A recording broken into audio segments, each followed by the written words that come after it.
রাস্তা আপনার চেয়ারে ভোট থাকবেন। যেটা দেখছেন একদম ঠিক দেখছেন।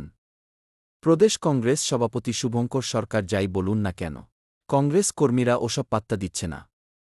বহরমপুরে সিপিএমের রাজ্য সম্পাদক মোহাম্মদ সেলিম একটি মিছিল নিয়ে যাচ্ছিলেন।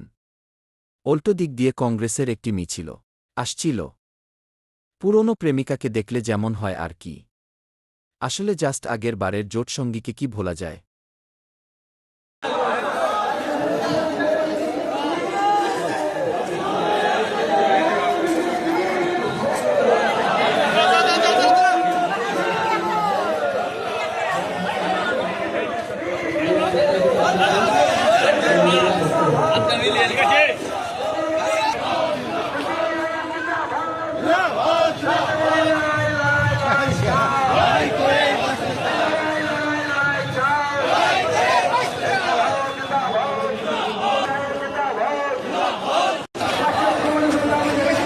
ভাই, যারা মিছিলে হাঁটছে তারাও কিন্তু আপনাদের মতনই মানুষ। সামান্য একটু রাস্তা আপনার চেয়ারে ভোট থাকবেন।